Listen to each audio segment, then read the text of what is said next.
जोहार गे आपे जतो को नवा सावता ज्ञान ऑफिशियल यूट्यूब चैनल रे जतो को सगुन दाराम और जतो को गे सगुन जोहार। तिहिन इन आर मिटे नवा वीडियो उगतिन हेज कना और तिहिना वीडियो दो कना कि आबोरेन पूर्वज को दो ची लेकारे जामड़ो को जम ले कोआ। तो दलाबन एहब लगी वीडियो बांगमा आबोरेन पूर्वज को लया जहाँ दो सेदाय रे दरियो तला रे सिरम दंधी चितान रे हास हसलिम चेणे किन बिली ले ओना बिली जम लगी तिगी जामड़ो दो ओंडे हेज लेना और ओना बिली सुर रे जामड़ो हेज कान तहना उन रे मारांग बुरु उनी जामड़ो नेल के देखाने जामड़ो दो ओंडे हेज ना अरे मेताय कना जामड़ो चिका आम दो नवा बिली जम लगी एम हेज कना तो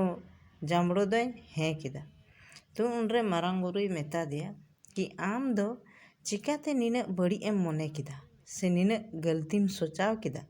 से निना नाजायजम कमी दाड़ेया कि नवा बिलीम जमा नवा बिली खन दो मानवी को सिरजनवा मानवीया जन्म हुआ ओना को मेन काते तायम ते दो उनी जामड़ो दो मारांग बुरु सारा पादिया अरे मेताव दिया कि जहाँ तिस की मानवी को जन्म काते को हरा बुरुआ तो उन हिलो दो आम पछले सेन हुसी कते बिना बुलुंग ससांग ते कोरहा कते को जम मिया ओना दो मारांग बुरु जामड़ोय सारा पादे ताहेना। इना तायम ते आबोरेन पूर्वज को ओना बिली खन को जन्म ना हरायना बुरुइना तो उन रे मारांग बुरु दो ओना कथा उनकुई लया कोआ बांगमा सेदाय रे बिली रिगे आपे जम जामड़ो हेज लेना। तो ओना कथा आबोरेन पूर्वज को आंजम के खान उनको दो को मेन किदा तबे खान आबो दो नोंका तेदो जामड़ो दो बाबन आड़ा कोआ। तो तिहिन खन दो आबो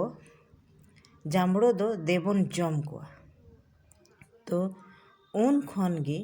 आबोरेन पूर्वज को दो जामड़ो जम को एहब किदा। तो नीतो दो वीडियो मुचे एदा तिहिना वीडियो दो निना गया और जुदी वीडियो पे कुसी तबना तबे खान लाइक तबन पे और चैनल पे नवा गी तबना तबे खान सब्सक्राइब तबन पे और हो नोंका ना वीडियो अगु कती हजू तबना तब तक लगी आपो जतो से खन मुचे जोहार।